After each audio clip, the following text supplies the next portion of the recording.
Assalamualaikum warahmatullahi wabarakatuh. Perkenalkan, nama saya Agnes Indrisya Putri. Dari video sebelumnya mungkin kalian telah mengenal nama saya. Dan di video kali ini, di video sebelumnya, maksud saya di video sebelumnya, saya telah menjelaskan mengenai materi apa itu resensi.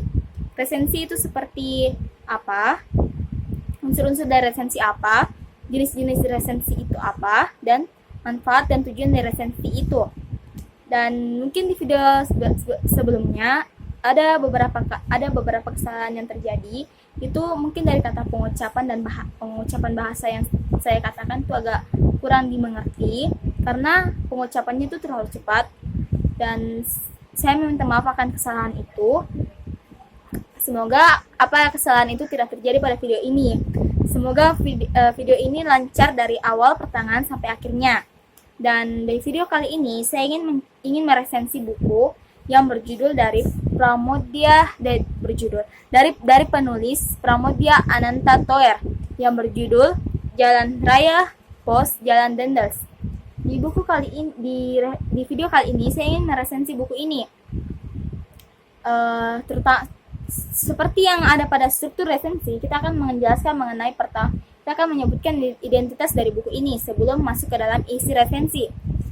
Baiklah, saya akan menjelaskan isi dari identitas dari buku ini. Itu adalah, judul bukunya adalah Jalan Raya Pos Jalan Dendels yang ditulis oleh penulisnya adalah Pramoedya Ananta Toer. Di buku ini Pramoedya Ananta Toer menuliskan beberapa kata yang sangat bagus bagi saya. Itu katanya ini: Indonesia adalah negeri budak, budak di antar bangsa, dan budak bagi bangsa-bangsa lain. Pramoedya Ananta Toer. Kalau Anda ingin melihat foto dari Pramoedya Ananta Toer, itu ini. Dan ini kata-kata yang tadi saya baca, yang menurut saya bagus, karena memang pada saat buku ini diterbitkan, ini seperti yang terjadi pada masa-masa tahun penjajahan Jepang. Dan identitas selanjutnya itu adalah penerbit dari buku ini. Penerbit dari buku ini adalah Lentera di Pantara. Ini penerbitnya. Dan juga kota terbit buku ini itu di Jakarta Timur. Di sini, Jakarta Timur, dan tahun terbitnya itu 2005. Jumlah halaman dalam buku ini itu sekitar 145 halaman. Sekitar 145 halaman.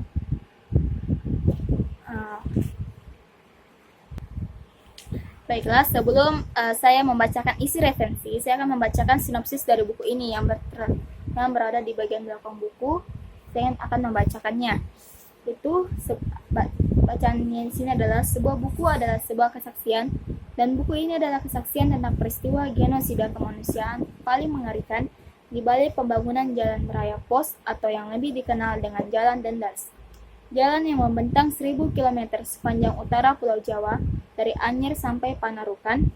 Inilah satu dari beberapa kisah tragedi kerja paksa terbesar sepanjang sejarah di tanah Hindia. Pramoedya Ananta Toer lewat buku ini menuturkan sisi paling kelam pembangunan jalan yang beraspalkan darah dan air mata manusia-manusia pribumi. Pemeriksaan yang membiarkan sebuah ingatan yang satire bahwa kita adalah bangsa kaya tapi lemah. Bangsa yang sejak lama bermental diperintah oleh bangsa-bangsa lain. Satu lagi, buku yang menguak sejarah tragedi terbesar. Terkoyaknya kita sebagai sebuah bangsa yang kawasannya luas, kaya, tapi selalu kalah dalam segala hal. Itu sinopsis pada buku ini. Kata-kata dari Pramoedya Ananta Toer. Kemudian isi resensi buku ini adalah membacakannya. Buku ini adalah buku yang menjadi saksi atas peristiwa pembantaian manusia pribumi di balik pembangunan Jalan Raya Pos. Menurut Pramoedya Ananta Toer, pembangunan jalan ini merupakan satu dari banyak kisah tragedi kerja paksa yang terjadi sepanjang sejarah tanah Hindia. Korban kerja paksa tak pernah disebutkan karena nama-nama si jelata memang tak pernah dihargai. Yang lain terjadi setelah Perang Jawa 1825-1830, usai setelah perang melelahkan itu. Gagasan membuat jalan raya pos muncul dalam benak Dendels. Sewaktu ia dalam perjalanan darat pada 29 April 1808 dari Buintezrong alias Bogor Semarang dan Otshok alias Jawa Timur. Hanya saja yang dinamai Osok atau Jawa Timur pada waktu itu bukan seperti yang sekarang, tetapi bagian yang menyempit dari Jawa Timur, yaitu mulai Pasuruan terus sampai Selat Bali. Dari pemeriksaan yang cukup detail dan bercorak tuturan perjalanan ini membiak sebuah ingatan yang satir bahwa kita adalah bangsa yang kaya tapi lemah, bangsa yang sejak lama bermental diperintah oleh bangsa-bangsa lain, bangsa yang penguasanya lebih asik memupuk ambisi berkuasa daripada menggerai kesejahteraan bagi warganya. Dan lewat buku ini, Pramoedya Ananta Thoer menuturkan sisi paling kelam dari genosida pembangunan jalan raya yang beraspalkan darah dan air mata manusia republik tersebut. Setelah dari itulah resensi dari buku ini, isi resensi buku ini. Dan ada juga dari struktur resensi, ada juga itu seperti keunggulan buku. Keunggulan dari buku ini adalah memiliki gambar sampul yang menarik. Kenapa saya bilang gambar sampul yang menarik ini? Karena ini cocok sekali pada buku ini, karena ini dari gambar ini saja kita dapat melihat bahwa ini terjadi pada tahun-tahun sebelum Indonesia merdeka. Buku ini juga dapat dipelajari di setiap kalangan. Bahasa buku dapat mudah dipahami. Kelemahan dari buku ini ada beberapa kalimat yang terlihat buram. Itu pada halaman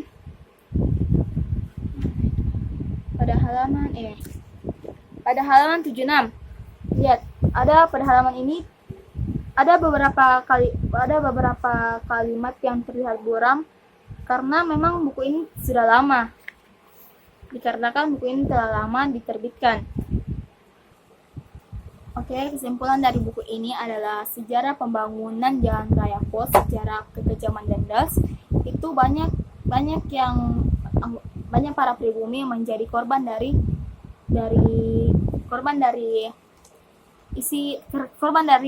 ruas jalan raya itu, yang menyebabkan banyak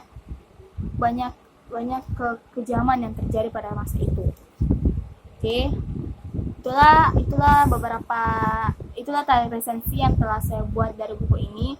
Semoga resensi itu dapat dimengerti dan dipahami, dan seperti sebelumnya saya katakan, jika ada beberapa kata yang salah saya katakan, saya mohon untuk dimaafkan karena saya memang juga kurang tahu akan hal itu. Jadi semoga apa yang saya katakan dapat dimengerti dan dipahami. Itulah resensi dari saya. Itulah resensi dari buku ini yang saya baca ini. Wassalamualaikum warahmatullahi wabarakatuh.